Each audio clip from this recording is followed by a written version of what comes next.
estudio que se hizo entre 260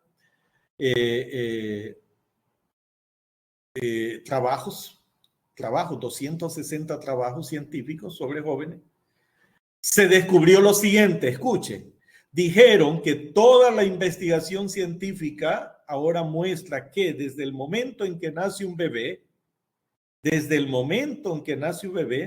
su cerebro ya está física o biológicamente formado para conectarse en relaciones. Desde el momento que nace un bebé, nace ya con una capacidad interna para comenzar a conectarse, a vincularse. La primera persona con la que lo hace es su madre, el primer rostro que mira, ¿sí?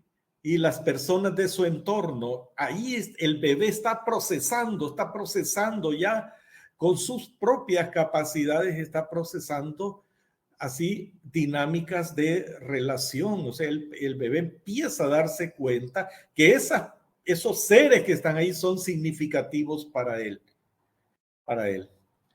Bueno, un segundo estudio. Este estudio es de la Universidad Johns Hopkins.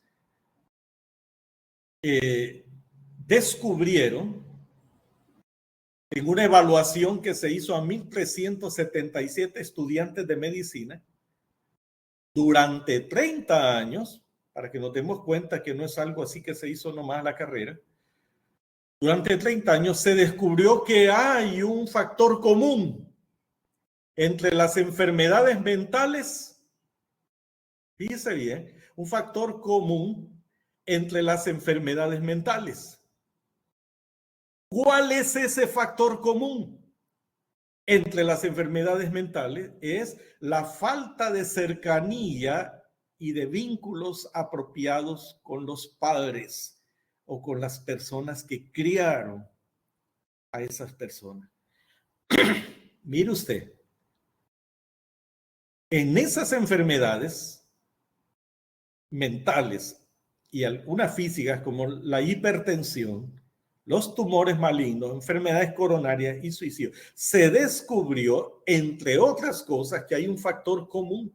Todas esas personas tenían un cuadro de haberse criado de manera traumática, de manera difícil, de no haber tenido desde el inicio de su vida los vínculos y las relaciones de apego fuertes y sanas que se deben de tener con sus progenitores, con sus familias, sus padres y con sus familias.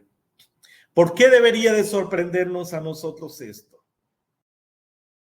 ¿Por qué debería de sorprendernos si en la Escritura nosotros hallamos que el primer diseño de Dios para el desarrollo de la humanidad fue la familia? La familia es el entorno apropiado donde un ser humano puede realizarse, recibir todo lo necesario para enfrentarse a la vida de manera positiva. Entonces, lo contrario es lo que explica tanta dificultad que hay en las personas para enfrentarse a la vida. ¿Sí? Entonces, mire usted lo que está demostrando este estudio de la Universidad Johns Hopkins. Aún enfermedades específicas se descubrió que tienen un factor común. Las personas que las sufrían tenían ese historial en sus infancias de tener vidas traumáticas en su vida de infancia y su vida familiar. Vamos a ver un tercer estudio. Esto es, dice, en la Universidad de Virginia. Unos científicos, ¿verdad? El señor Joshua Straub, publicó un libro sobre su investigación donde se destacaba, dice, mencionó, dice, que existe lo que él llama una espiritualidad naturalista. Es decir, así lo llaman ellos, ¿verdad? Estamos diseñados para una relación con lo trascendente o para ser trascendentes en nuestra relación. ¿Qué quiere decir esto? Ellos lo están descubriendo, nosotros ya por lo que por fe hemos aceptado la palabra de Dios, sabemos que fuimos diseñados también para relacionarnos con alguien superior a nosotros, que es Dios. Entonces dice, las personas, dice, todas las personas, aunque no hayan sido educadas, no importa dónde estén, cómo estén, todas las personas tienen interés en alguien que está sobre ellos, en alguien que está en otra realidad, que es, en este caso, es una realidad espiritual. Pero estos son trabajos científicos que sirven para reforzar lo que nosotros ya sabemos que nos dice la Escritura. Fuimos diseñados para relacionarnos con Dios y con nuestros semejantes de manera apropiada, de manera apropiada. Y si no logramos hacerlo, entonces conflictuamos no solo en nuestras relaciones, sino internamente. No estaremos bien si no podemos estar bien con nuestra relación con Dios y nuestra relación con nuestros semejantes. Eso explica los dilemas matrimoniales, eso explica las familias disfuncionales, eso explica las dificultades en las relaciones de trabajo, eso explica las dificultades en las relaciones ministeriales, eso explica las dificultades que tenemos cuando estamos juntos. ¿Por qué? Porque llevamos adentro los ingredientes que deforman nuestras relaciones. Porque habiendo sido diseñados por Dios para vivir relaciones sanas, nos formamos de manera enferma, y vamos a descubrir cómo suceden esas cosas, aquí en el paso de las clases. La Biblia dice que Él nos hizo a imagen y semejanza de Él. Así debió haber sido, pero pecamos. Y la imagen y la semejanza de Dios se ha deformado, apenas reconocible. La bondad, la seguridad, la templanza, todos esos atributos de Dios apenas si se evidencian en nosotros, apenas si se reconocen en nosotros cuando estamos en el mundo y estamos aprendiendo a que esa imagen de Dios sea restaurada en la vida cristiana. Pero mis hermanas pastoras, de eso se trata la pastoral. Esa es la vida pastoral. Contribuir con el pastor de las ovejas, con el dueño y hacedor de la vida, con el que hizo hacer cada ser humano, contribuir con él para que el diseño de Dios vuelva a ser restaurado en la vida de las personas que nos están siendo confiadas a nosotros.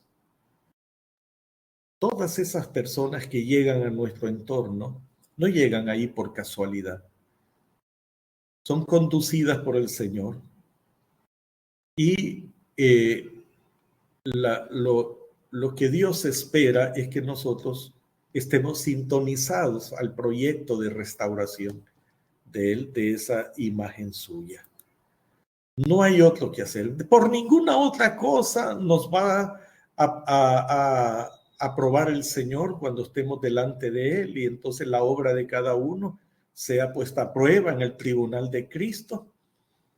Todos los que hemos trabajado en vida pastoral, solo se va a juzgar nuestro servicio en función de cómo contribuimos a restaurar los proyectos de Dios en la vida de cada persona. Muchas veces para establecer una diferencia dramática, ¿verdad?, en este asunto, y que son cosas importantes, pero yo lo digo así, ahí quedarán lo que son templos, ahí quedarán los que son instrumentos, ahí quedarán lo que son todas esas herramientas, ahí quedarán. No seremos juzgados por si tuvimos algo grande o pequeño, fue de esta u otra manera, no, sino en la medida en que nosotros colaboramos con Él en el proyecto de restauración de cada vida. Ese es el sentido de una pastoral, no tiene otra, ¿verdad? Pero es el mejor oficio del mundo. Es la mejor tarea del mundo y la más grande tarea del mundo. Está bien, vamos avanzando. Yo estoy esperando verles alguna señal ahí que ustedes me digan, quiero comentar, quiero plantear algo, ¿verdad? Así que a las que estoy viendo en cámara, aquí les veo y solo levantan la mano, pero me aparece un cuadrito ahí cuando son las que no puedo ver en cámara. Está bien. Bien, vamos a aprender eso, cómo se forma el apego. Llamémoslo así, el apego, el vínculo. ¿Cómo se forma en esa relación usted y yo? Cuando decimos usted y yo, estamos refiriéndonos a las relaciones más íntimas. Y son fundamentalmente entre personas, son las relaciones de padres a hijos y las relaciones que después se tienen que dar entre cónyuges, son las relaciones más íntimas, las relaciones entre hermanos, ¿sí? Y de esto pues se van generando otros círculos de relaciones. Y verticalmente la relación más íntima que tenemos es con Dios. Entonces vamos a ver cómo nos afecta, cómo nos hemos criado para ese tipo de relaciones. Vamos a primero a tratar de entender qué es esto del apego. El apego es una contribución, es una verdad bíblica, pero la estamos aprendiendo desde el ángulo de los terapeutas, ¿verdad? De los que trabajan con personas tratando de aliviar las necesidades de personas. Entonces, este es un enfoque que viene de los años 70 y que es muy importante aún hasta la fecha. Entonces, ¿qué es el apego?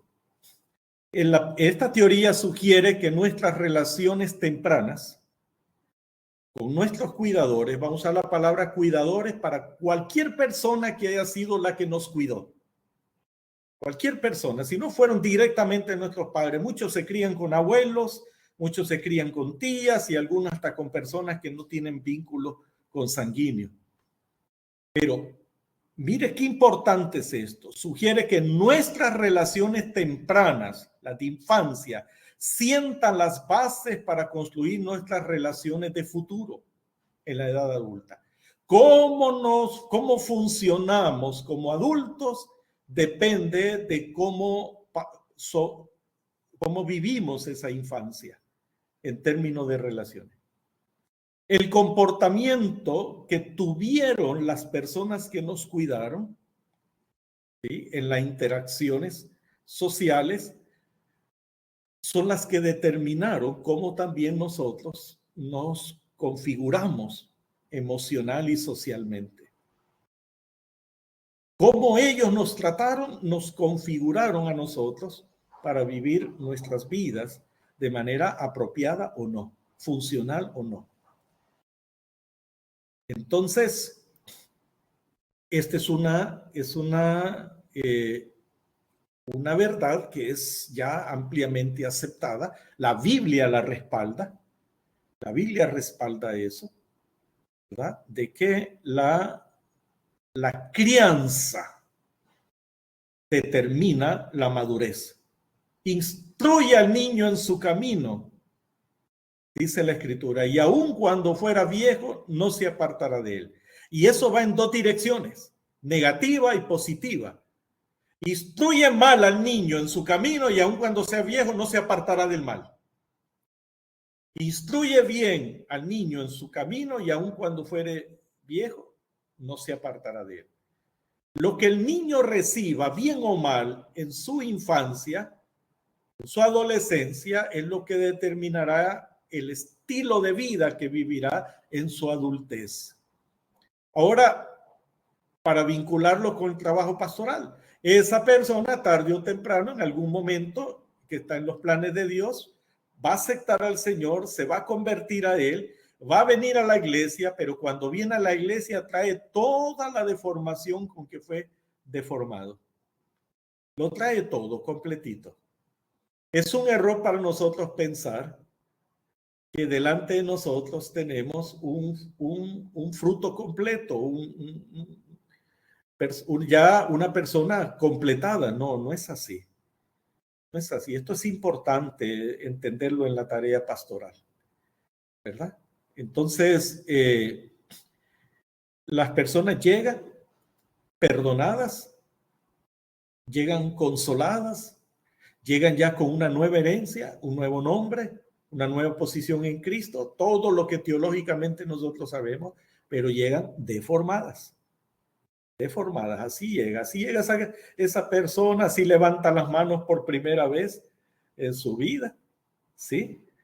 ¿Dónde tiene deformaciones? Las tiene en sus pensamientos, las tiene en sus sentimientos, las tiene en sus argumentos, las tiene en sus convicciones, las tiene en sus acciones, las tiene en sus paradigmas, en cómo interpreta la vida. Deformado, unos más, otros menos, pero deformados.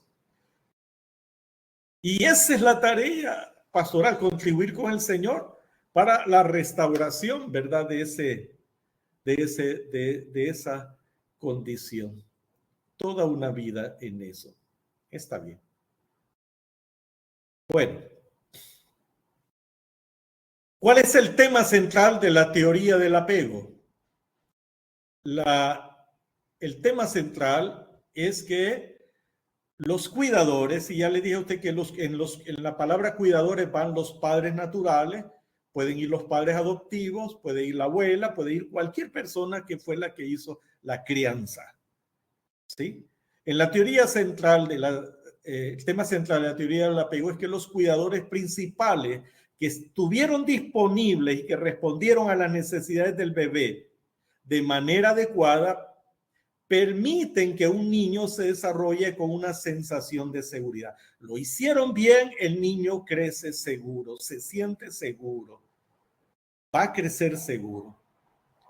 El bebé sabe que puede confiar en su cuidador, ¿sí? Instintivamente, lo que crea una base segura para que el niño explore el mundo. Es decir, el niño puede dedicarse a conocer el mundo porque tiene en el hogar, tiene en la casa, ¿verdad? Quienes le manifiestan cuidado, atención, ejemplo y todo lo que se necesita para una vida segura. Entonces,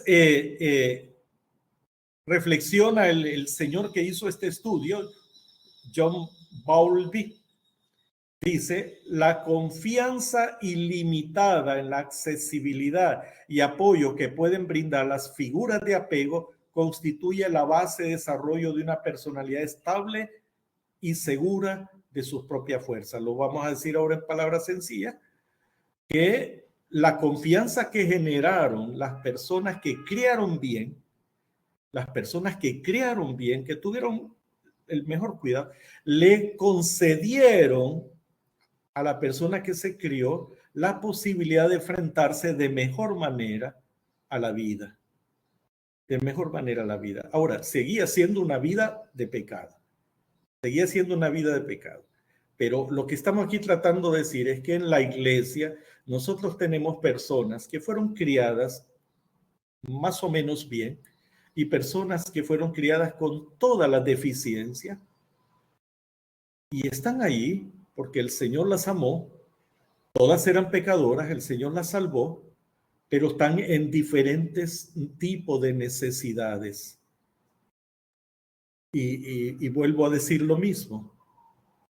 No podemos compararla. No podemos, por ejemplo, ser simplistas y decir, esta gente es fiel y obediente y esta no lo es.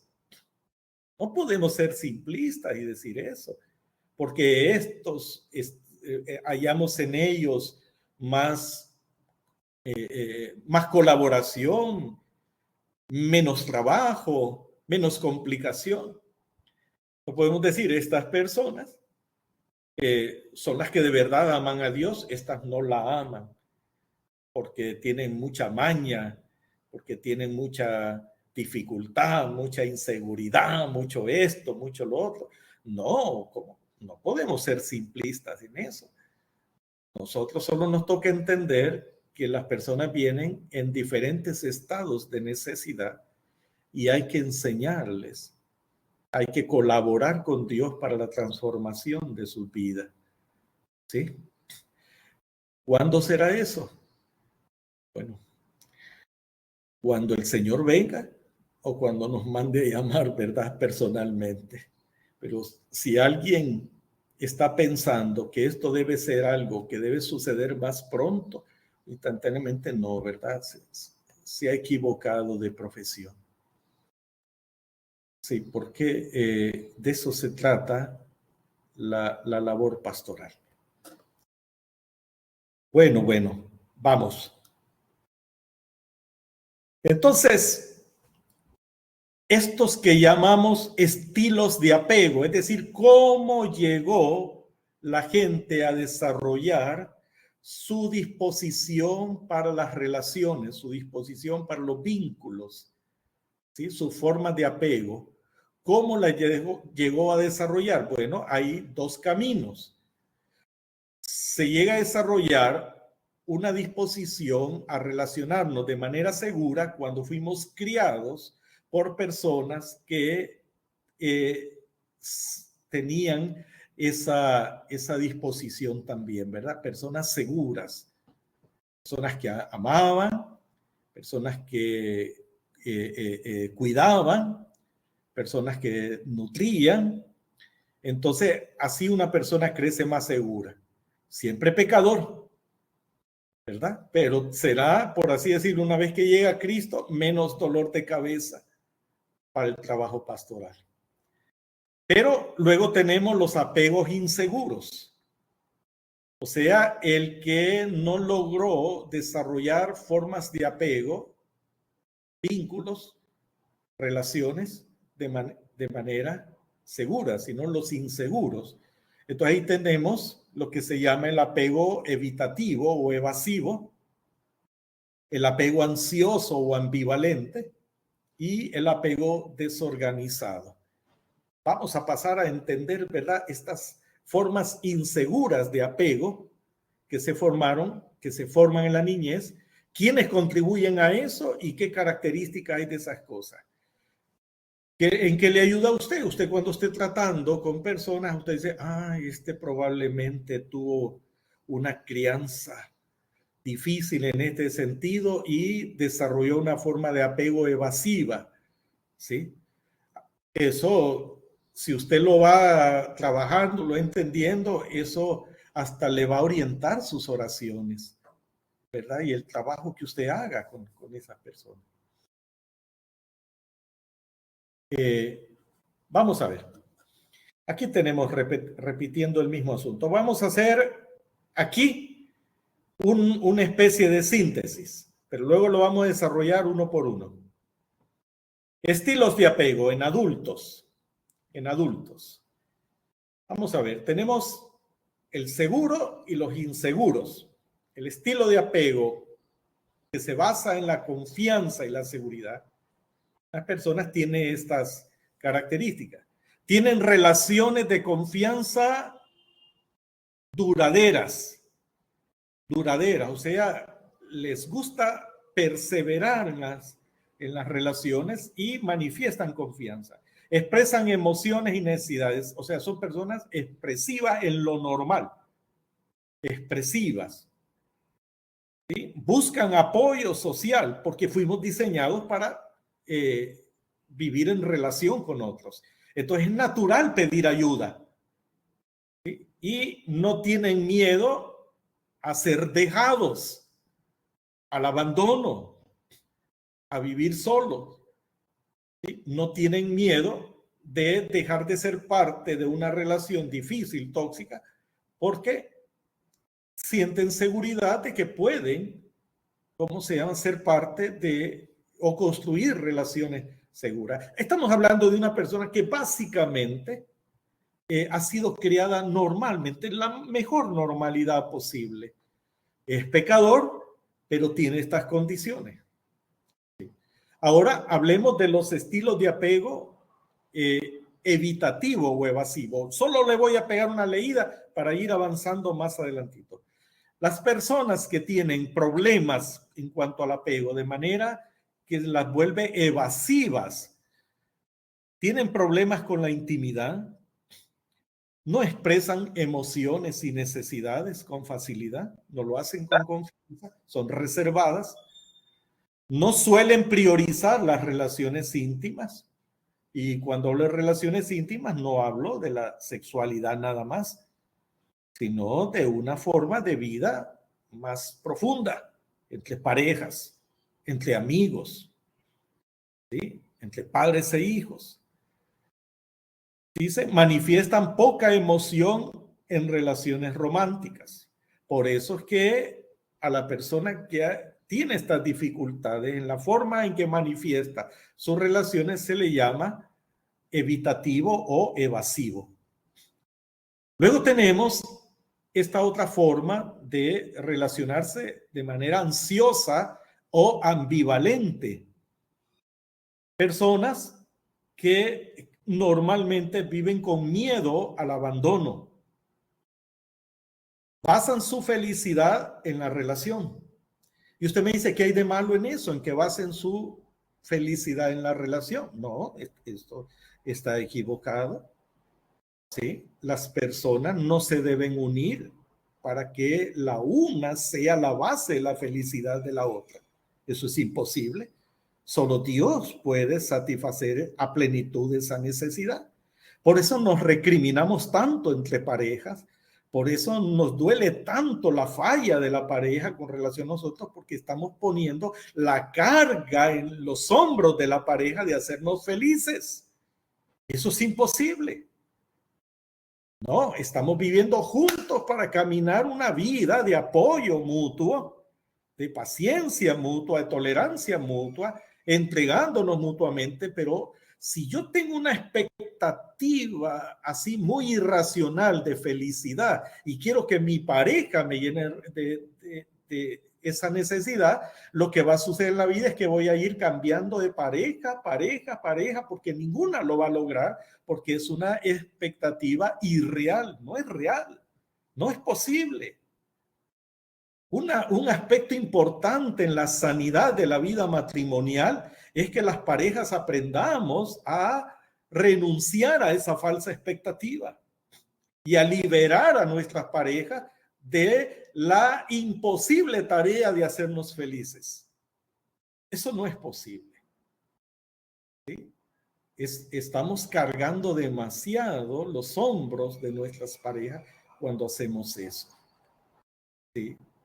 Entonces, estas son condiciones, situaciones a las que llegamos cuando también nosotros, por causa de nuestra crianza, crecimos, ¿verdad? Con esas ambivalencias, con esas dificultades.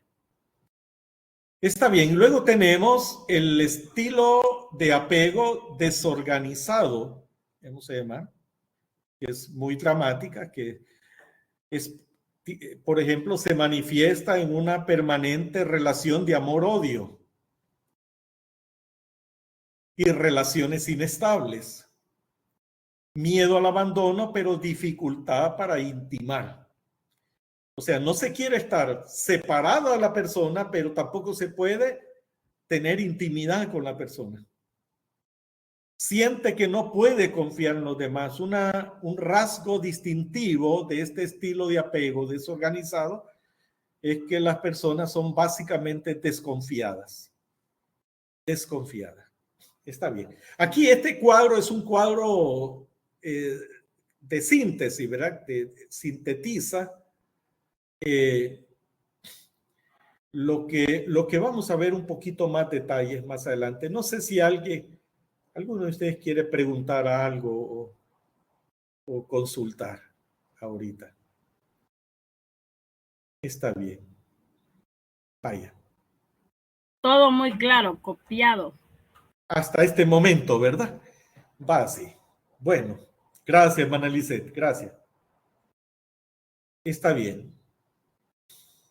Ya. Este cuadrito lo voy a intentar clarificar cuando avancemos lo demás, porque siento que ya voy atrasadito. Vamos a ver. Vamos a empezar por la forma de apegos inseguros. Apegos en estilos inseguros, que son el apego evasivo o sí, el evasivo, el apego ambivalente y apegos desorganizados. Tratemos de aprendernos las expresiones, se pueden ser dichas en otras palabras, pero es bueno que lo aprendamos así, ¿verdad? Vamos a analizarlos uno por uno, y aquí sí quisiera que es lo que esté así oscuro, ustedes me lo hagan ver. Bueno, ¿de qué estamos hablando? Estamos hablando de estilos de relación o estilos de interrelación personal. Y vamos a usar la palabra estilos de apego. Esa forma particular en que solemos vincularnos con los demás.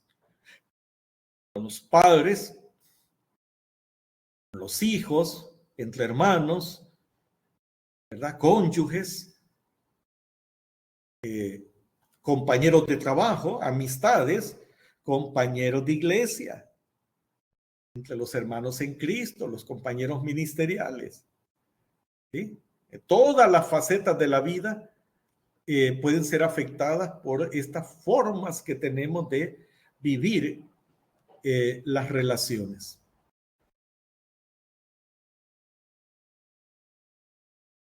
Y aún la espiritual.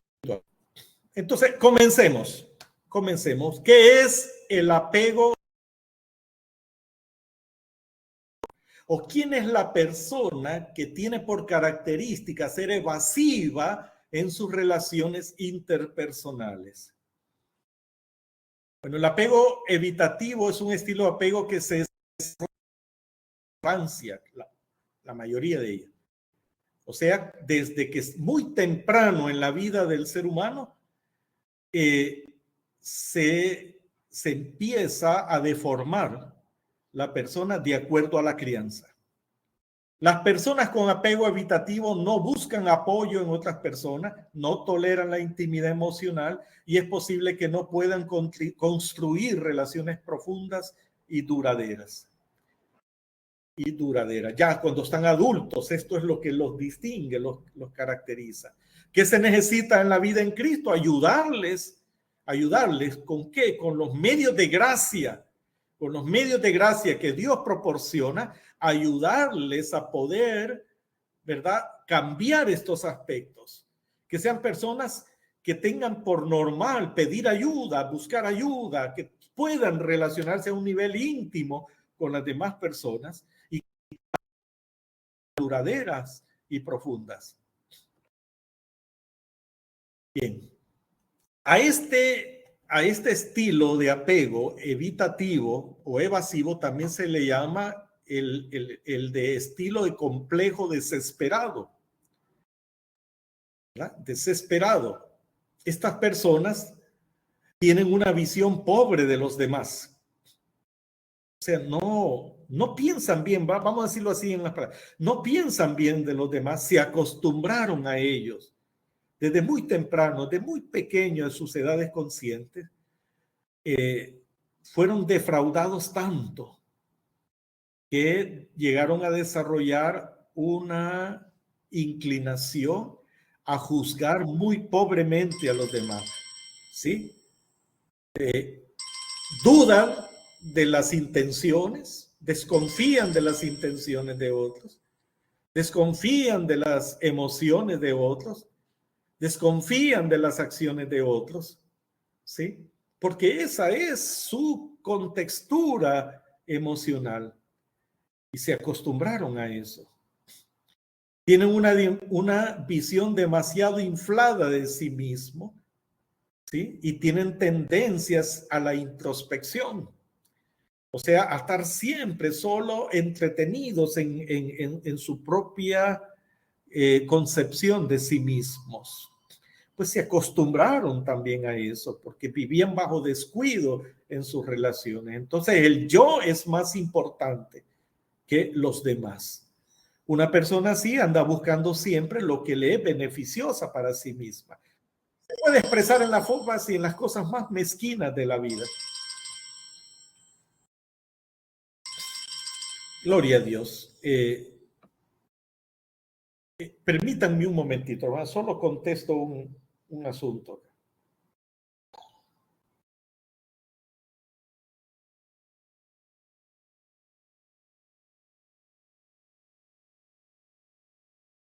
Bien, está bien, ya se me ha ido el tiempo bastante y todavía tengo que terminar de clarificar esto. Vamos a ver, Pastora Lice, Pastora Scarlett, Pastora Irma. Estamos hablando de la deficiencia en las relaciones que se llama el apego evitativo o evasivo. Tiende a ocurrir, dicen, niños que no experimentan respuestas sensibles a sus necesidades. Estamos hablando de cuándo empieza. ¿De cuándo empieza? ¿Cuándo es que se convierte en ese hombre receloso, verdad? Desconfiado y todo eso. Dice, tiende a ocurrir en niños que no experimentan respuestas sensibles a sus necesidades. Los progenitores, los cuidadores, los padres de estos niños, dice, con un vínculo de evitación, o sea, evaden la paternidad, tienden a no estar emocionalmente disponibles o no responder a ellos la mayor parte del tiempo. ¿Por qué es apego evitativo? Porque los mismos padres evaden manifestarle a su propio hijo, o las personas que están criando evaden manifestarle a sus propios hijos atención, cariño, cuidados, provisión. Entonces hay un ignorar manifiesto de las necesidades de sus hijos y a veces llegan hasta rechazarlos, especialmente cuando los hijos se enferman o están débiles. Este es el tipo de padres que también hasta les molesta el llanto de sus bebés. Les incomoda, ¿verdad? Lo que es la presencia de esa pequeña persona. Y no alcanzan a vincularse apropiadamente con ellos. Y terminan formando en ellos lo que tal vez a su mismo tiempo los deformó a ellos. ¿Cómo hace un niño? ¿Cómo hace un bebé? ¿Cómo hace un niño a tan temprana edad? ¿Cómo hace un adolescente para vivir con un padre o unos cuidadores así, que no están atentos, que no manifiestan interés en él, que no tienen una condición de cuidado y les molestan sus cosas? De bebé les molesta que lloran, de niños les molesta que toquen, de adolescentes les molesta que pidan, ¿verdad? Entonces, ¿qué tipo de persona termina criándose así? ¿Qué tipo de persona termina formándose así? ¿Cuántas inestabilidades en la vida de esa persona cuando llega adulta? ¿Cuántas incapacidades? ¿Cómo puede sostener su matrimonio? ¿Cómo puede criar bien a sus propios hijos? ¿Cómo puede trabajar bien en un contexto de equipo? ¿Cómo puede sostener una relación de amistad duradera con alguien que está deforme? Si careció de lo que era básico para poder tener cierto éxito en la vida. ¿Sí? Entonces ahí tenemos. A veces para nosotros es fácil decir, este es un sinvergüenza, este es una desobligada, este es esto, este es lo otro. Hablando, ¿verdad? Cuando ya están en la vida cristiana y parece que todavía no hay cambios. No hay cambios, ¿verdad? Van a la iglesia, ¿sí? Leen la Biblia, se llaman, dicen amén y todo, porque Dios ya los perdonó, porque Dios ya hizo la obra de dar nueva naturaleza. Ahora viene el otro proceso. Eso va a llevar tiempo, eso va a llevar paciencia, eso va a demandar amor. Volver a restaurar, que aparezcan otras figuras, ¿verdad? De referentes en sus vidas que les ayuden. ¿Sí? Ahí es donde un buen esposo puede colaborar, una buena esposa puede colaborar. Ahí es donde una buena pastoral puede colaborar, un buen maestro puede colaborar, un buen amigo puede colaborar a restaurar, ¿verdad? Esas condiciones con nuevos ejemplos, nuevos modelos, con la gracia y el poder de Dios. Pero estas son las realidades.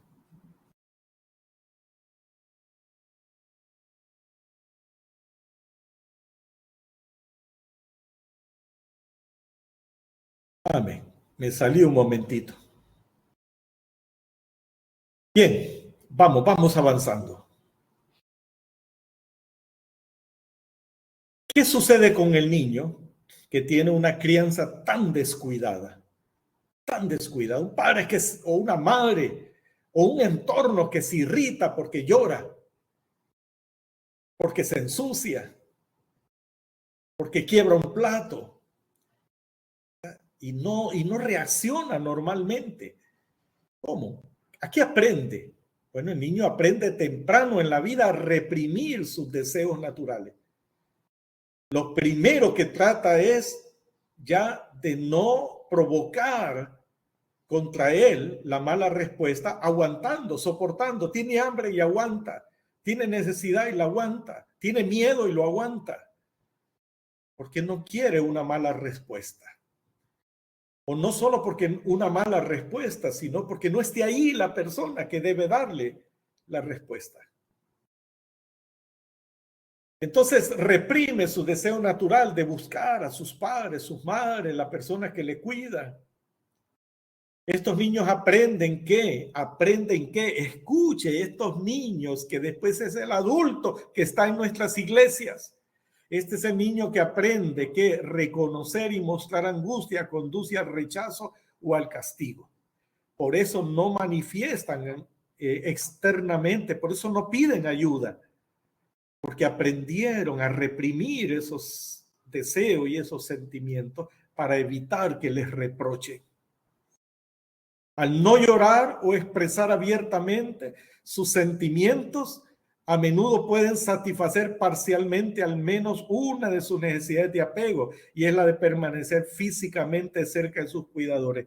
Cuando yo leí esto, me sentí tan mal. Que un ser humano, con tal de que no se vayan y lo dejen, acepta toda la forma de crianza que se le da. Tal vez no se le da atención, no se le da cariño, no se le da consuelo, no se le da dirección, no se le da consejo, no se le da nada, pero con tal de que no se vaya, aprenden a reprimirse. Esta es una forma muy lamentable de vida. Imagínese este ser humano en otras relaciones. Imagínelo, está casado. Imagínelo, está en un equipo de trabajo. Tiene la misma dificultad, la misma torpeza para relacionarse. Necesita ser sano. Necesita ser restaurado. Necesita ser amado. Necesita ser apoyado.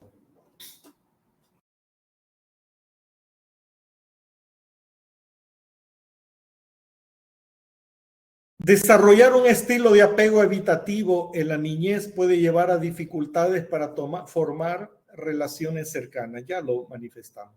Los niños con un estilo de apego evitativo de adultos pueden volverse muy independientes, tanto física como emocionalmente, y pueden desarrollar miedo al compromiso. No quieren compromiso, no quieren estar atados a nadie. Es más, en el lugar de trabajo a menudo se les ve como el lobo solitario, dice el comentario acá. Se les ve muy independientes, no trabajan con los demás. ¿Dónde lo vemos así también? En la iglesia. ¿Verdad? En la iglesia, el hermano que no puede trabajar con otro grupo, prefiere solo. No, a mí déjeme solo, a mí no me ponga ayuda o cosas así. Sin embargo, es posible que estas personas cambien y desarrollen un estilo de apego seguro. Todo puede ser restaurado. Todo puede ser restaurado en la gracia de Dios y en el poder de Dios. Lo que para el hombre es imposible, para el Señor es posible, dijo Jesús, con relación a las cosas difíciles de la vida. Es posible que la persona aprenda a establecer otros vínculos más sanos de relación. Bueno, hermanas, me detengo aquí un momentito. Aquí necesito clarificar algo. Lo que quiero decirles otra vez es que es posible que una persona pueda ya estar en Cristo, ser salva, ser coheredera, tener dones y amar a Dios, pero vivir serias dificultades en sus vidas de relación. Eso es posible. ¿Sí? Ahí puede estar escondidas las razones de la disfuncionalidad en la vida de relaciones que la mayoría hemos manifestado de una u otra forma. Me detengo acá porque yo quisiera escucharles a ustedes. ¿Cuál es la valorización que ustedes están haciendo? Sé que los conceptos son entendibles. Ganado. Sacó su casa con un par de millones porque puede pagar, pero la casa la acaba de agarrar el año pasado. De 2 millones la casita, a una gran casa. Modesta la casa. Tiene que pagar como 20,000 o 40,000. Y entre dos bancos le dieron una casita. Y aquí diciendo que ya se había hecho rico al entrar al gobierno. Sierva Irma, apaga el micrófono. 2 millones, sí, 2 millones no son nada. No, esto no lo paga. Bueno, para que lo quiera. Te lo está viendo hasta los ojos. No, es que voy a participar. Vamos a ver. Vamos a ver. ¿Quién quiere participar? Yo. A ver, les escucho, sí. Tremendo. Yo pienso que esta clase, más que todo, pues ha sido un redargüimiento, ¿no? De los simientes de adentro, de la estructura que hemos tenido desde nuestra niñez. Amén. Al menos a mí me ha caído, y cuando usted leía lo del rechazo a los bebés cuando lloran, yo me identifiqué, y eso estaba ahorita con la profeta, y le decía, creo que desde ahí empecé a marcar la vida de una hija mía. Dios. Porque ella lloraba mucho y yo no la soportaba. Oh, mira. Dice, y es la que más problemas espirituales me ha dado, y tanto físicos. O sea, el mismo rechazo que yo tuve es el mismo rechazo que ella ha tenido conmigo toda la vida, 19 años. Entonces yo pues digo, Señor, esto me está moviendo los simientes de mi estructura natural y que me ha dañado mi vida espiritual en relación, porque como la imagen, ¿no? Y usted lo que decía, muchos podemos estar dentro de la iglesia, pero con muchas cosas que necesitamos, ¿verdad? Que nos sentimos que si esa persona no está, hace falta todo. Amén. Y el apego más grande, ¿verdad? Que debemos tener, ¿verdad? El principal es el de Dios a nuestras vidas.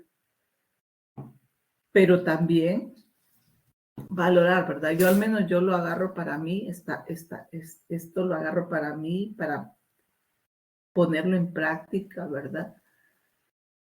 En mi casa, en mi hija más que todo, porque por tanto que querramos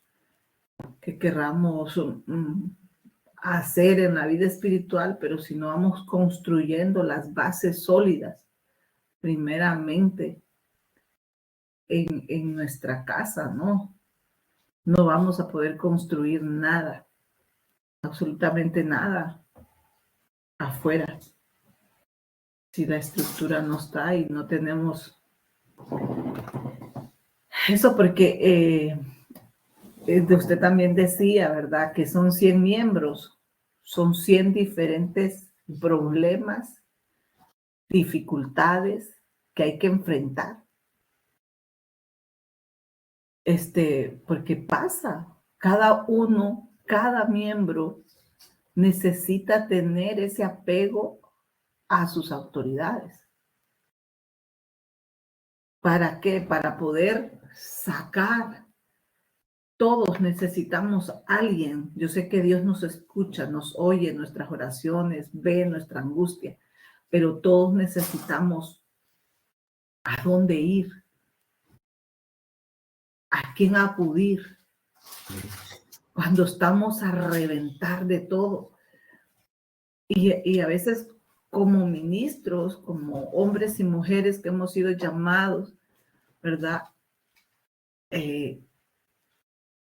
Puede hacer que nos cueste, o sea, llega un momento que cuesta porque tal vez nos sentimos más, no sé, podría decir, más espirituales, qué sé yo, como, o vergüenza, si ir a confesar quizás algo que hicimos mal. Y saber que si lo hablamos, no se sabe si va a ser tomado como esto, ¿no? Como esta clase, ¿no? Que va a ser cuidado, va a ser tratado con el mejor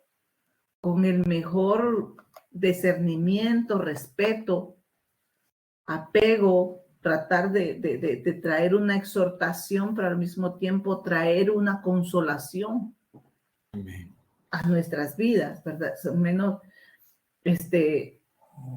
yo a raíz de que va la iglesia evolucionando y esto, pues me he dado cuenta, la gente lo más que quiere es tener ese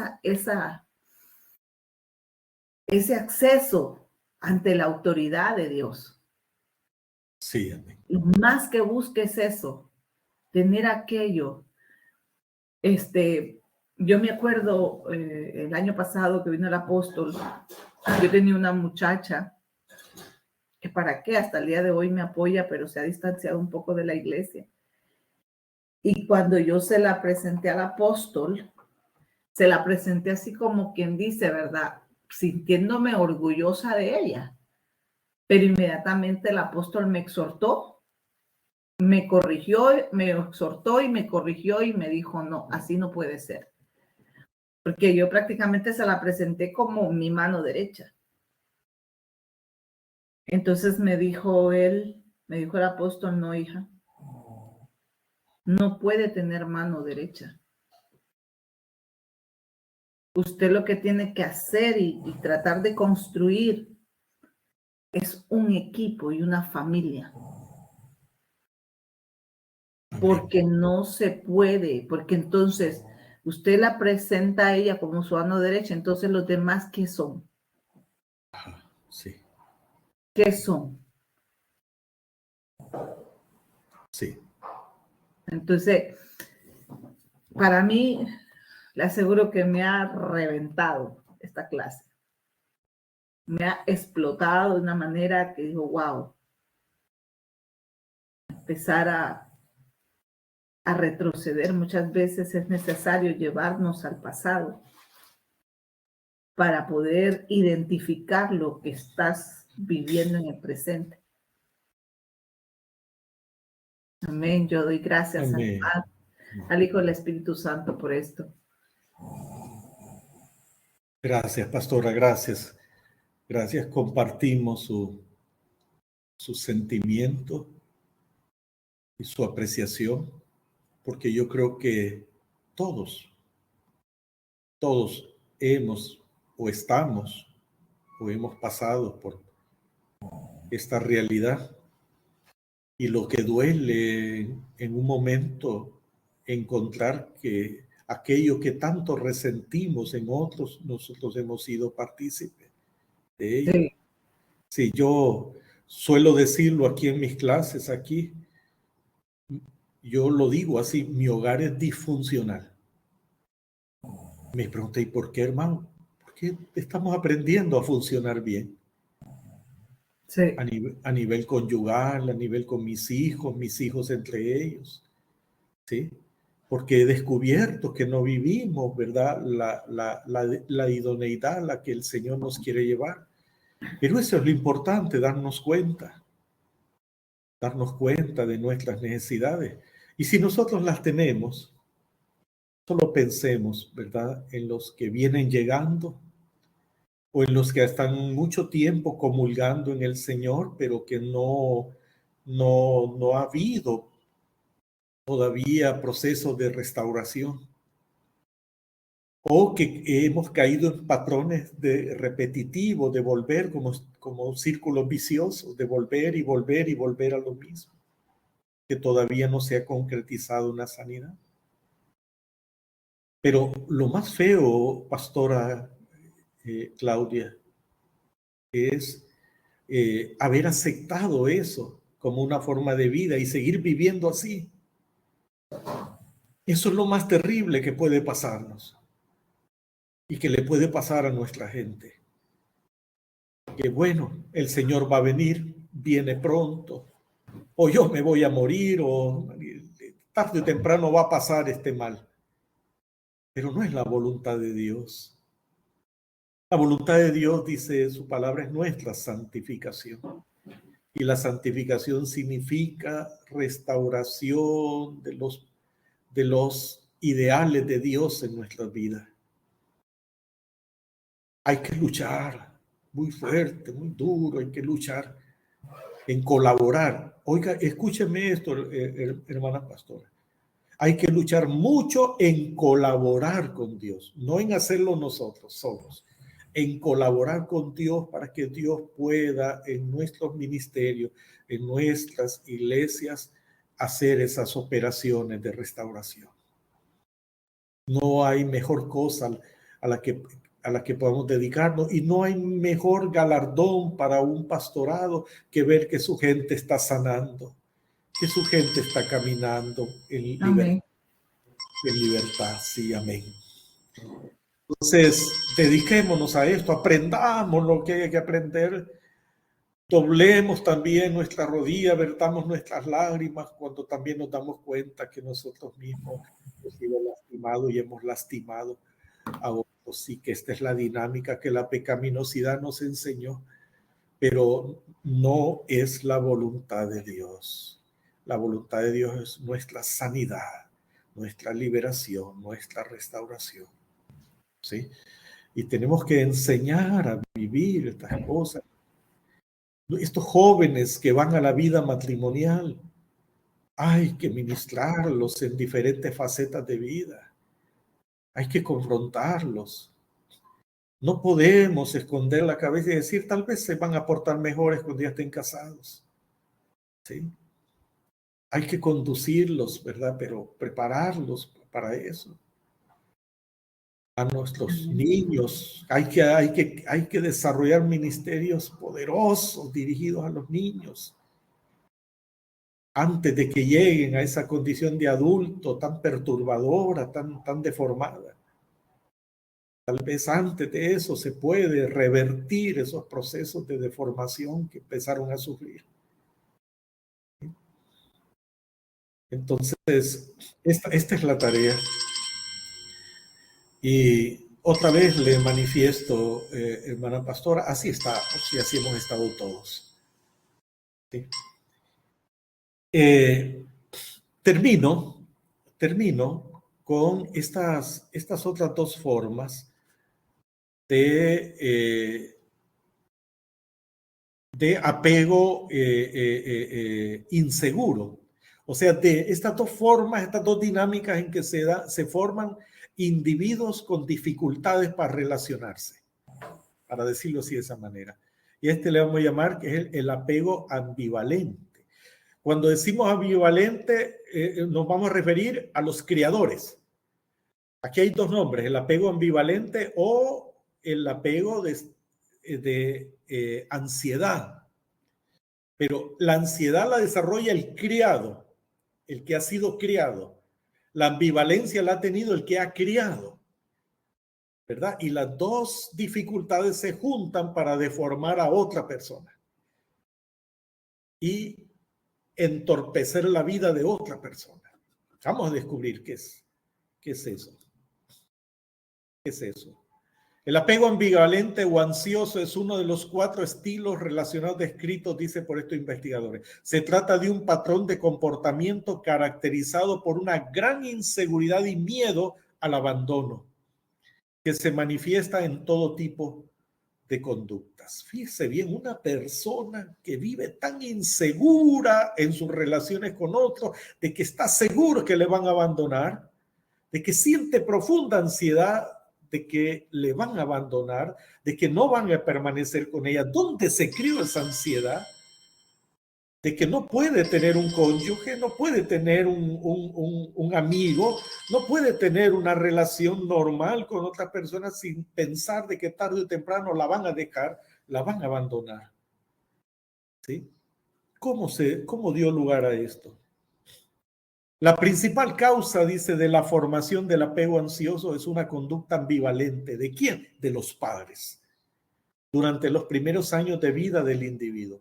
Los padres, los cuidadores de estos niños, por diversos motivos, solo eran capaces de ocuparse de sus necesidades de manera intermitente. En el otro estilo, en el estilo evasivo, eran padres que no se ocupaban de sus hijos. Pero aquí tenemos de padres que se ocupan intermitentemente.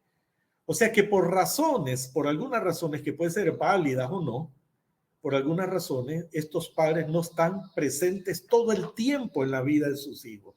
Algunas veces sí, algunas veces no. Algunas veces están en su cumpleaños, otras veces no. Algunas veces pueden ir a las escuelas a visitarlos o traerlos, otras veces no. ¿Sí? Algunas veces le dan consejo, otras veces no. Están un tiempo en la casa, otras veces no lo están.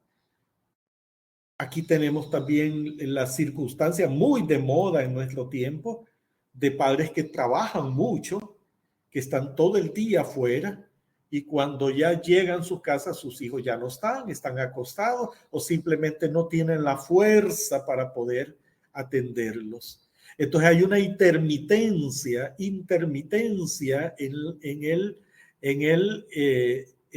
la manifestación de apoyo, de cariño, que sus hijos necesitan. ¿Sí? Entonces esto crea una sensación de inseguridad.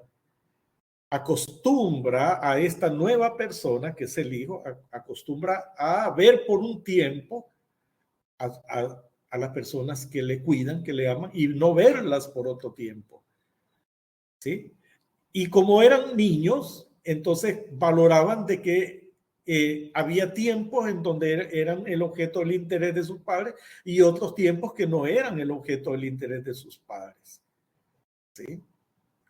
Ambivalencia, ¿verdad? Ambivalencia en la conducta paternal y ambivalencia en los sentimientos y en la forma de percepción de los niños. El pequeño aprende pronto que si quiere que se ocupen de él, tiene que hacer grandes esfuerzos para llamar la atención de sus cuidadores.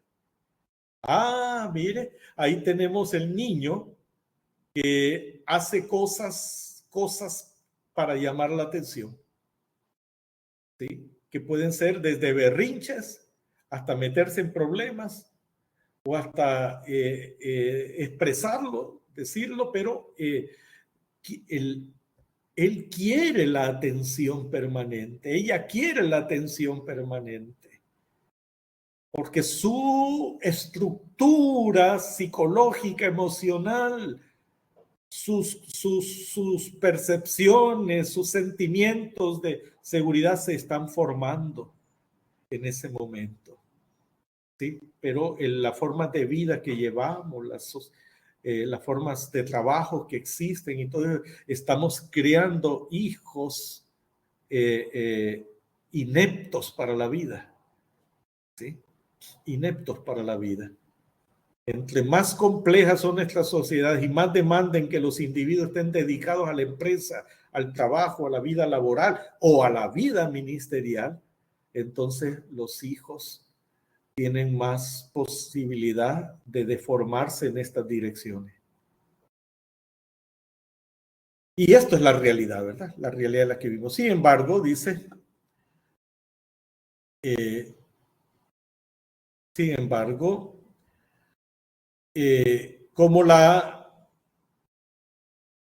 ¿cómo se llama? La atención de sus padres es intermitente, el niño adquiere la creencia de que en cualquier momento puede ser abandonado por ellos. Esta forma de ver el mundo se mantiene durante la vida adulta y provoca todas las consecuencias que hemos visto, ¿verdad? Que vimos en el resumen anterior. Vi aquí un rotulito de mano levantada. ¿Quién es que quiere participar? Vamos a ver, para darle su... La hermana Lisette. Ah, hermana Dilia, Dios me la bendiga, pastora. Estoy hace unos minutos aquí, pero perdón, me tardé, es que vengo de una reunión de trabajo. Entonces, y se me olvidó pues comunicarle, pa. Pero al menos lo último lo estoy recibiendo. Está bien, pastora, Y siempre como lo bienvenida. último me hago el examen. Ay, es tremenda. Pastora Karen, también bienvenida. Pastor, no estaba, también estaba en un imprevisto que tuve, no podía estar desde el principio, pero aquí me incorporé. Pero ahí, mire, va a pasar el examen también, ¿verdad? Está bien. Yo creo que esta clase vamos a ver si la repetimos el domingo. La verdad. Sí. Perfecto. Sí. Vamos, voy a consultar eso con él. Está bien. Vamos a ver, ya vamos enfilado para terminar. La principal causa de la formación de un apego ansioso, o sea, de relacionarnos con otros de manera ansiosa, es una conducta ambivalente por parte de los padres. Bueno, esto lo mencionamos, por parte de los padres en los primeros años de vida de un individuo. Bien, vamos a ver. Ejemplos de apego ambivalentes en niños. Ejemplos. ¿Cómo sabemos que un niño está siendo criado con una conducta ambivalente de parte de sus padres? De parte de sus padres. O sea, una forma intermitente. Un tiempo está, otro tiempo no está, un tiempo lo aconseja, otro no lo hace, un tiempo lo ayuda, otro no lo ayuda. Así. Bueno, aquí tenemos, por ejemplo, dice, cuando un niño llora y se angustia porque sus padres se van, y cuando regresan les rechaza. Mire usted, un niño que llora cuando se van y cuando el padre regresa le rechaza, es porque ese niño ya tiene una profunda ansiedad en su vida de que está perdiendo lo que él quiere, que no tiene seguro lo que él quiere, porque ha estado viviendo esa inconstante situación con sus padres de que en un momento de la vida de él están y en otro momento no están. Cuando el niño patalea y grita para llamar la atención, aunque tenga los cuidadores al lado. Un niño con muy poco control emocional que se enfada y llora por todo. Escuche, un niño con muy poco control emocional que se enfada y llora por todo. Un niño alegre si los padres están alegres y enfadados si los padres están enfadados. Un niño inestable que oscila entre el amor y el odio, entre la seguridad y el miedo. Esas son las características de un niño que está siendo criado por padres ambivalentes, inestables, intermitentes en su trabajo paternal. ¿Sí? Entonces crean en la vida de esa persona también ambivalencia, ansiedad. Y esta será la conducta de esta persona en su adultez y el ciclo sigue. Y es repetitivo, ¿verdad? Repetitivo. Una generación deformada criando después a otra generación para deformarla. En algún lugar, en algún momento tienen que ser rotos los círculos viciosos por la obra de Dios. Por la obra de Dios. Dígale. Pero muchas veces pasa también que los padres toleran mucho entiende, caprichos de los niños, o sea, porque los hacen consentidos y todo eso y todo le dan, entonces los hipotes ya se van acostumbrando a ser malcriados, rebeldes con sus padres y eso pues es parte también, ¿me entiende?, de responsabilidad de los padres, va. Claro. Independientemente que estén o no estén con ellos, porque hay niños, yo miro niños de que están con sus padres y todo, pero hacen sus berrinches y todo y sus papás muy bien, gracias, ¿me entiende? Claro, claro. Sí, por ejemplo, Es... yo tengo una niña que cumplió 10 añitos, pero esta niña a mí me hizo un berrinche cuando tenía 3 años, jamás ni nunca lo volví a hacer porque yo, ¿me entiende? Yo les aplico la ley de la vara. Entonces conmigo va lo antiguo, o sea, conmigo las leyes para mí, o sea, está bien, respeto y todo, pero a mí el presidente o quien sea no me va a venir a enseñar cómo yo tengo que criar mis hijos, ¿verdad? Amén. Entonces yo crío mis hijos conforme como me dice la Biblia, dice, castiga al niño con vara y no morirá. Entonces yo así los agarro. El último, mire, tiene 24 años y a 22 años yo le metí sus par de macanazos, como decía mi mamá. Pero ¿qué pasa? Yo también, ¿me entiende? Fui pues criada así y yo miro de que da buenos resultados, pues porque los hijos hay que saberlos criar. La Biblia dice que el padre que ama a sus hijos los disciplina, pero hay padres que dicen amarlos, pero les dejan pasar todo, o sea, tolerantes, ¿entiendes? Bueno, hay ciertos puntos estamos, de tolerancia. Aquí ¿verdad? estamos confirmando lo que estamos diciendo, hermana pastora. Sí. Porque lo que estamos señalando tiene que ver más con incumplimiento en la paternidad. Exacto. O sea, dejar de hacer lo que por naturaleza, por sabiduría se debe hacer. ¿Qué se debe hacer? Amar. ¿Qué se debe hacer? Proteger. ¿Qué se debe hacer? Nutrir. ¿Qué se debe hacer? Corregir. ¿Verdad? Sí. Pero eso un niño lo recibe de buena manera, porque eso significa atención, eso significa paternidad. El problema es cuando no se está dando así. Sí, claro. Entonces, da lugar a todas formas de vicios en la forma de relacionarse. Porque cuando el adulto aprende las cosas de la vida desde su infancia, desde su niñez, desde sus experiencias con los suyos, ¿sí? Entonces, ¿dónde aprende un ser humano seguridad? En el hogar. ¿Dónde aprende inseguridad? En el hogar. ¿Dónde aprende? Sí, así es, mi hermana pastora, así es. Cuando nosotros, por ejemplo, para ser corregidos éramos castigados, eso lo entendíamos, lo asimilamos. Pero también entendíamos cuando éramos amados. También entendíamos cuando había preocupación por nosotros. O sea, el ser humano lo entiende, aún a su edad más temprana. Asimila y entiende estas cosas.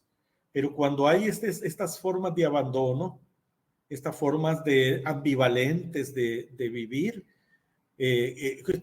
estaba diciendo, hermana pastora, que normalmente esta cuestión de la ambivalencia funciona mucho en aquellos hogares donde los padres trabajan a horarios muy extendidos. Sí, o tienen intereses más importantes que los de su familia y entonces les restan tiempo con los suyos. Entonces tenemos un bebé, un niño, un adolescente que por tiempos tiene a sus padres. Entonces, ¿qué tipo de conciencia se desarrolla en esta persona? Una conciencia de que el temor de que tarde o temprano los va a perder. ¿Sí? Y eso estos estudios de los que estamos hablando nos dicen que esto marca la vida de la persona y continúa siendo así. Cuando vienen a Cristo, el Señor perdona. El Señor les da lugar en el reino de Dios, en la familia de Dios y todo eso, pero los comportamientos siguen y hay necesidad de ministrar pastoralmente, deshacer esos círculos viciosos, que no se repitan en la siguiente generación, que no se repitan en el siguiente matrimonio, que no se repitan en la siguiente experiencia de vida. Sí. Porque es lo más seguro que ocurre cuando hay esos patrones conductuales en la vida de una persona, donde quiera que vaya se repite. se repiten. Y este es el punto que estamos tratando. Sí. Así es. Entonces estoy terminando con este que se llama el estilo de apego desordenado. ¿Cuál es este? El que se caracteriza por una relación amenazante en la que los cuidadores, los padres o las personas que cuidan tienen un comportamiento impredecible con la criatura. Mire, ¿qué problema? Impredecible. Como es lógico, dice, esto marcará su carácter y dictará su comportamiento en su edad adulta. El apego desorganizado se produce en aquellos bebés que se han criado en entornos hostiles, donde hay agresividad tanto física como emocional, llegando en muchos casos a los malos tratos, incluso en algunos casos puede ocurrir hasta abuso sexual. En este tipo de situaciones, el pequeño es maltratado por sus cuidadores, pero también tiene una gran dependencia hacia ellos, porque los necesita. No es posible huir, ya que no dispone de los medios necesarios para ello. Por ello, sabe que depende de su cuidador, así que no tiene más remedio que unirse a él por instinto de supervivencia, aunque tiene claro que va a ser dañado. Mire qué dura puede ser la vida para un niño, para un bebé, un niño, un adolescente, estar en una situación que le es siempre dañina, pero que no puede irse ahí, porque al principio no podía y después emocionalmente no puede porque está atado a esa situación. ¿Cómo se manifiesta eso después? Eso se manifiesta en el matrimonio. Eso se manifiesta en sus relaciones laborales, en sus relaciones de compañerismo. ¿Verdad? Una persona que vive soportando el abuso y no se resiste al abuso porque necesita que esas personas no lo abandonen. Es una forma muy dañina de vivir. ¿Sí? Las personas deben luchar. Las personas tienen derecho a luchar porque se les trate bien, por vivir en entornos que sean benéficos para su vida, no hostiles. Y hay muchas personas que ni la mano meten cuando son hostilizadas, cuando son abusadas, de diferentes maneras, porque esta fue la forma en la que se criaron y aprendieron a soportar esa situación. Cuando el bebé se convierta en adulto, dice, es muy probable que se convirtiera en una persona con dificultades emocionales que se pueden manifestar de diferentes formas. Incapacidad para entender lo que otros pueden sentir o pensar. Dificultad en el lenguaje. Etiquetar a los demás como personas peligrosas o malas, o incluso pueden llegar hasta la autoagresión. ¿Verdad? Situaciones muy extremas, de las que nuestra sociedad está llena, está saturada. Pese a todo lo anteriormente dicho, es importante tener en cuenta, dice, que no todos los niños con apego desorganizado han sido maltratados. A veces, una educación inestable por parte de los padres en la que no tengan en cuenta al pequeño puede llegar a ocasionar este tipo de apego. ¿Sí? Además, las consecuencias del apego desorganizado pueden verse disminuidas si hay otras figuras de apego. O sea, a veces el balance lo establecen otras personas que tratan diferente a ese niño, a ese joven, ¿verdad? Y equilibran las cosas. Bueno, este ha sido el tema de hoy. Es solo informativo. El tema de hoy es informativo porque en las clases que sigue vamos a aprender cómo lidiar con estas situaciones. Pero es importante que entendamos que nuestra iglesia está llena de estos casos, de estas situaciones. Que nuestras familias están llenas de estas situaciones. Entonces tenemos familias disfuncionales e iglesias disfuncionales. Pero ojo, no nos sorprendamos de eso, ni nos sintamos tan mal. Una iglesia por naturaleza debe ser disfuncional. ¿Por qué? Porque ahí están llegando heridos, cojos, tuertos, mancos, hablando espiritualmente. ¿Sí? Es ahí donde el Señor realizará su obra de restauración, de sanidad. Ahora, lo que sí es importante que nosotros entendamos que aunque tenemos una iglesia llena de heridos, Dios quiere sanarlos. Dios quiere restaurarlos. ¿Sí? Dios quiere restaurar, Dios quiere sanar enfermedades físicas. Claro que sí, por supuesto que sí. Dios quiere sanar enfermedades físicas, pero también quiere sanar las enfermedades del alma, las heridas del alma. ¿Sí? También quiere sanar a aquellos que no se miran, que está dañando la vida de una persona, a la que podríamos estar señalándola de rebelde, o de carnal, o de muchas formas. Dios quiere sanar nuestras familias también. Estas cosas son buenas comprenderlas para que no estorbemos la obra de Dios. Para que seamos colaboradores, no para que estorbemos. Yo lo digo por experiencia propia. ¿Cuántas veces en la disfuncionalidad de mi matrimonio y de mi casa yo creía tener solo yo la razón? Hasta que el Señor me enseñó que yo era la mayor dificultad en la obra que Dios podía hacer en mi casa. Porque yo no estaba entendiendo las necesidades de los míos, ni estaba entendiendo cómo Dios quería obrar. Yo me declaraba a mí mismo como inocente de todas las cosas, pero yo notaba que Dios no me escuchaba esas oraciones. Tenía un profundo sentimiento de señalamiento de parte del Espíritu Santo. Y yo me quejaba y decía, ¿por qué me reprendes a mí si yo no soy el culpable? Pero es que yo no estaba entendiendo, ¿sí? Que a quien más se le da, más se le exige. Amén. Yo no estaba entendiendo que Dios quería que yo fuera partícipe de una manera más positiva, más colaboradora en la sanidad de mi familia. Sigo diciendo que yo tengo una familia disfuncional porque estamos aprendiendo a funcionar. Pero esta es una situación que no se puede soslayar, ¿verdad? En las familias de la iglesia es necesario. Algunas cosas pueden ser atendidas, algunas cosas pueden ser impactadas y cambiar en estos recursos de gracia que nos ha dado, como los encuentros, los penieles, las vigilias y otras cosas necesitarán de un acompañamiento más constante en la vida de las personas, acompañarlos más en la vida de estas personas, ¿sí? Hasta que se puedan ir viendo los frutos estables.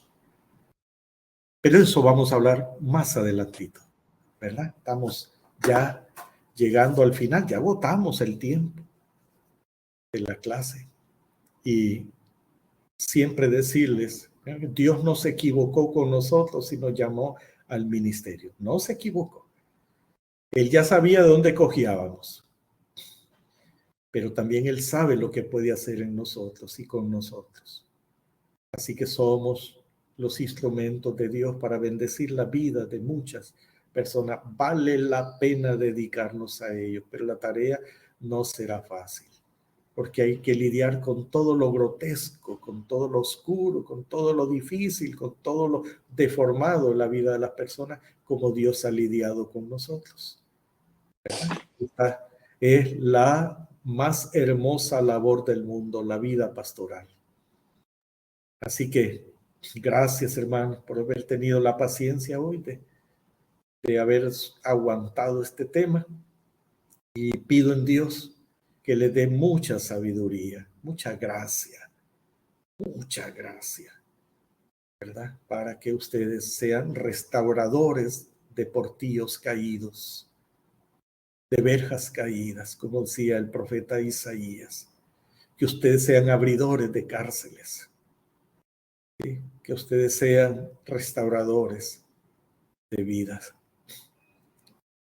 Gracias te damos, amado Dios, este día, Señor, esta tarde, esta noche. Gracias por este encuentro, Señor, en las cosas más útiles, en las cosas más, Señor, significativas a las que podemos dedicarnos, Señor.